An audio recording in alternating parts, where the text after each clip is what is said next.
Bonjour à tous et bienvenue dans la fabrique de la pop culture, le podcast qui explore les multiples visages de la culture populaire. Je suis votre hôte Maëla et je suis accompagnée aujourd'hui par Sarah. Salut. Et Julien. Salut. Aujourd'hui, nous nous posons une question que beaucoup d'entre vous se posent. La pop culture, c'est mieux avant ou maintenant ? Alors plongez avec nous dans un univers où la diversité, l'innovation et les débats font rage. Et pour commencer et mieux comprendre ce podcast, on démarre avec Sarah qui nous explique ce qu'est la pop culture.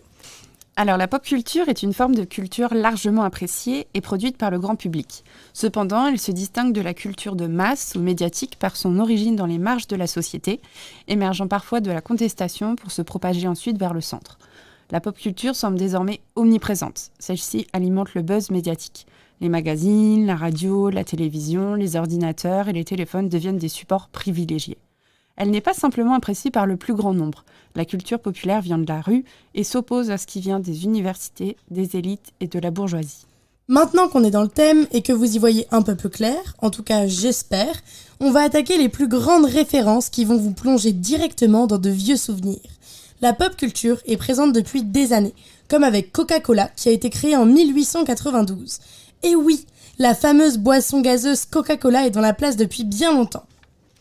Après, si je peux me permettre, quand on parle de pop culture, on ne pense pas forcément à Coca-Cola. On pense d'abord aux films emblématiques comme Star Wars. Le premier date de 1977 quand même. Il y a aussi Retour vers le futur, les Avengers, Jurassic Park, Le Seigneur des Anneaux, qui sont des films qui ont eu un impact majeur et qui sont devenus des références incontournables pour de nombreux fans à travers le monde.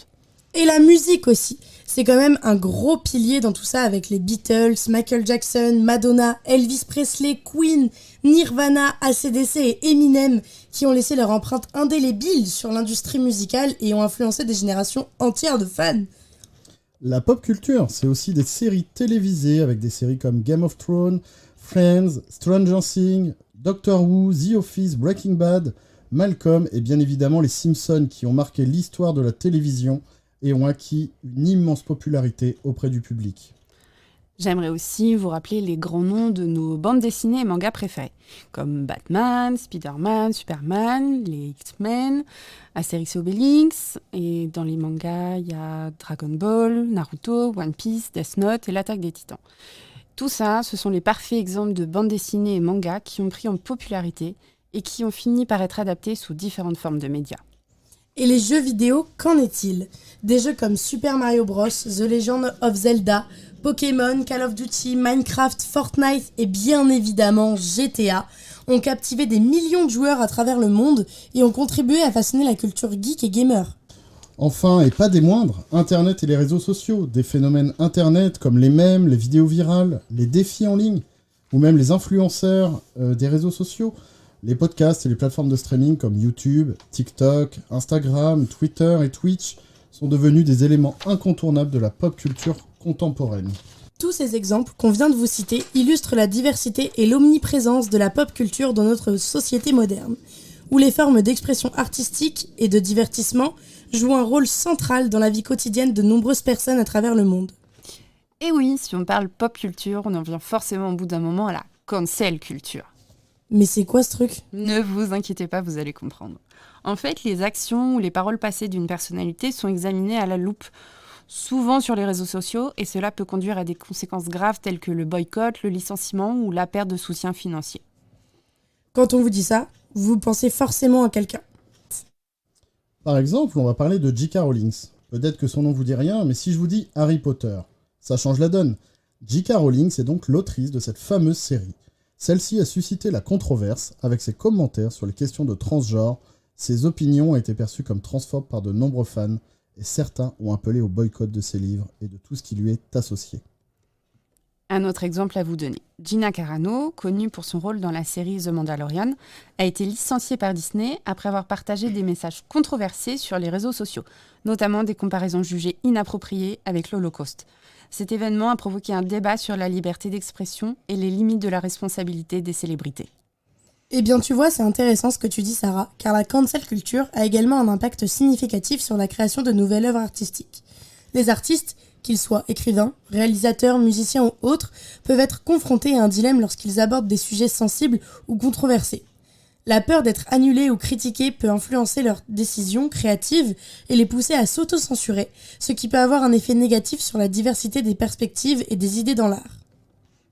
Par exemple, certains écrivains peuvent hésiter à explorer des thèmes ou des personnages qui pourraient être perçus comme politiquement incorrects ou offensants. De même, les cinéastes essaient d'éviter de mettre en scène des histoires complexes ou provocantes de peur d'être boycottés ou critiqués par le public ou les médias. Par exemple, lors de la sortie du film Blanche-Neige en 2025, nous nous posons la question si le prince embrassera ou non Blanche-Neige lorsqu'elle est endormie, car dans la cancel culture, le non-consentement n'est plus d'actualité. En conséquence, certains créateurs peuvent choisir de jouer la sécurité en produisant des œuvres qui sont conformes aux normes culturelles dominantes ou qui évitent les sujets potentiellement controversés. Cela peut conduire à un appauvrissement de la diversité artistique et à une diminution de l'exploration de thèmes et de perspectives importantes. Toujours dans la cancel culture, beaucoup d'œuvres de la pop culture d'avant contiennent des stéréotypes et des clichés dépassés qui peuvent être préjudiciables pour certains groupes de personnes.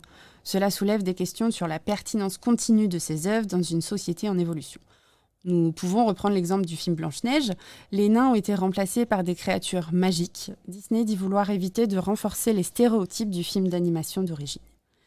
Il y a aussi le problème que la pop culture d'avant peut parfois perpétuer des normes sociales obsolètes ou oppressives, telles que le sexisme, le racisme, l'homophobie et d'autres formes de discrimination, ce qui peut avoir un impact négatif sur la perception et le comportement des individus. Mais si on parle de cancel culture, on doit aussi vous parler de wokisme. Attends, c'est quoi le wokisme ? Tu fais bien de me poser la question, Maëla. Car j'allais y venir. Le wokisme, qui est souvent appelé woke culture en anglais, c'est un concept qui a gagné en visibilité ces dernières années dans la pop culture. Il se réfère à une sensibilité accrue aux questions de justice sociale, de discrimination et d'inégalité, et un désir de remettre en question les normes et les attitudes qui perpétuent les injustices. En gros, si je comprends bien, le wokisme milite contre les discriminations sur les groupes minoritaires, c'est ça ? C'est exactement ça, et donc le wokisme se manifeste à travers divers moyens, tels que la représentation diversifiée des personnages, la critique des œuvres existantes à la lumière de nouveaux contextes sociaux et politiques, et l'utilisation de plateformes médiatiques pour promouvoir des messages progressistes. Voici quelques exemples de wokisme dans la pop culture. Déjà, au niveau des représentations diversifiées dont on parlait tout de suite, de nombreuses productions cinématographiques, télévisuelles, littéraires et musicales intègrent maintenant une diversité de personnages. Ils sont issus de différents milieux ethniques, culturels, religieux et LGBTQ+, afin de mieux refléter la réalité de la société moderne. Par exemple, des films comme Black Panther ont été salués pour leur représentation positive des Afro-Américains et de la culture africaine. Donc on continue avec un autre exemple. Cela concerne la réévaluation des œuvres classiques. Certaines œuvres sont réexaminées à la lumière des normes contemporaines en matière de justice sociale. Des films, des livres et des émissions de télévision qui étaient autrefois considérés comme des classiques peuvent maintenant être critiqués pour leur représentation stéréotypée ou offensante de certaines communautés. J'ai un exemple concret à vous donner. Le livre « Les 10 petits nègres » d'Agatha Christie. Le titre a été transformé en « Ils étaient 10 » et le mot « nègre » à l'intérieur du texte a été remplacé par « soldat ». L'idée est de ne heurter personne avec des propos qui sont considérés comme inacceptables aujourd'hui. On ne peut pas parler de wokisme sans parler d'activisme, et là les célébrités ont leur rôle à jouer. De nombreuses personnalités de la pop culture utilisent leur plateforme pour promouvoir des causes sociales et politiques, comme la lutte contre le racisme, le sexisme, l'homophobie et d'autres formes de discrimination. Par exemple, des artistes comme Beyoncé ou Taylor Swift ont abordé des questions de justice sociale dans leurs chansons et leurs performances, tandis que des acteurs comme Leonardo DiCaprio et Emma Watson ont milité pour des causes environnementales et féministes. Bon, par contre, c'est bien beau tout ça, mais ça suscite pas forcément de l'engouement. Le wokisme dans la pop culture peut également créer des réactions négatives ou des contre-mouvements. Certains critiques accusent le wokisme de créer une atmosphère de censure et de politiquement correct et excessif, où la liberté d'expression est restreinte au nom de la sensibilité et de l'inclusion. Cela peut conduire à des débats houleux sur la limite entre la sensibilité culturelle et la liberté artistique. En résumé, le wokisme reflète une évolution des attitudes et des valeurs dans la société moderne, où la prise de conscience des injustices sociales et la promotion de l'inclusion et de la diversité occupent une place de plus en plus importante dans la création artistique et dans la consommation culturelle. Bon, et si on récapitulait ? Et même si on allait plus loin et que je vous posais la question, c'était mieux avant la pop culture? À mon avis, les gens qui préfèrent la pop culture actuelle peuvent faire partie du mouvement wokisme. Pour rappel, le wokisme, c'est l'éveil face au manque de diversité et de représentation. C'est une critique de vieux stéréotypes et la perpétuation de normes sociales obsolètes. Cependant, pour les gens qui aiment et qui tiennent à la pop culture d'avant, je pense que c'est parce qu'il y a de la nostalgie qui est prédominant. Pour ces gens, le côté familier, le côté rassurant est un sentiment qu'ils recherchent. Cela leur offre une expérience authentique, réconfortante, qu'ils ne retrouvent pas dans la culture populaire contemporaine, souvent perçue comme trop commerciale ou déconnectée des racines. Il y a aussi ceux qui estiment que la pop culture d'avant est plus innovante et originale, avec moins de remakes, de reboots et de suites. Pour eux, il y a plus d'œuvres artistiques uniques et novatrices qui ont marqué l'histoire et influencé les générations futures.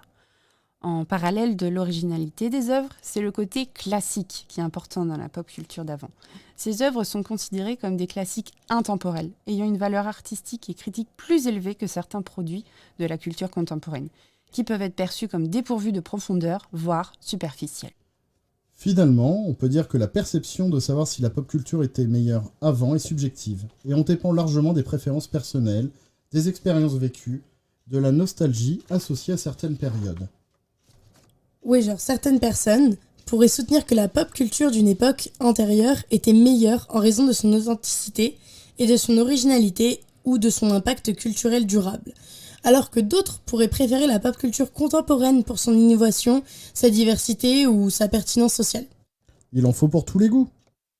C'est vrai que les gens aiment bien se souvenir, regarder en arrière avec une certaine nostalgie. Ils apprécient les éléments de la culture populaire de leur jeunesse. Après, il est également important de reconnaître que chaque époque a ses propres défis, ses propres succès et ses propres contributions à la culture globale. En fin de compte, la valeur de la pop culture dépend de la manière dont elle résonne avec les individus et de son impact sur la société dans son ensemble. Certaines personnes trouveront que les œuvres et les tendances passées ont une certaine magie qui manque dans la culture populaire contemporaine, tandis que d'autres seront enthousiasmés par les nouveautés et les évolutions actuelles. J'avoue que la question de savoir si la pop culture utilise trop souvent les mêmes licences et manque de création est un sujet de débat intéressant. C'est vrai que de nombreuses franchises, séries et personnages emblématiques sont réutilisés plein de fois dans différents médias, ce qui peut donner l'impression d'un manque d'originalité ou de créativité. Par exemple, les remakes de films, les reboots de séries télévisées ou même les adaptations de BD et de jeux vidéo sont devenus fréquents dans l'industrie du divertissement. Par contre, il faut reconnaître qu'il y a beaucoup de créativité et d'innovation dans la pop culture. Et de nouvelles idées et franchises émergent régulièrement. Les nouvelles technologies, les plateformes de streaming, les réseaux sociaux et d'autres canaux permettent à un large éventail de créateurs de partager leurs œuvres avec un public mondial. Et puis, même lorsque des licences populaires sont réutilisées, elles peuvent parfois être réinterprétées de manière originale et inspirante. Des films comme Joker ou Spider-Man Into the Spider-Verse ont réussi à offrir des perspectives uniques sur des personnages bien connus. Si on devait résumer, même si la réutilisation des mêmes licences donne l'impression d'un manque de création dans la pop culture, il y a encore beaucoup d'innovations et de nouvelles idées qui émergent régulièrement. En fait, la diversité et la richesse de la pop culture résident dans sa capacité à mêler à la fois des franchises bien établies et les nouvelles créations. Nous remercions le Tunnel pour les locaux et le matériel, et la mission locale Quand la mer, et espérons que ce podcast vous a plu. Retrouvez-nous prochainement pour d'autres aventures.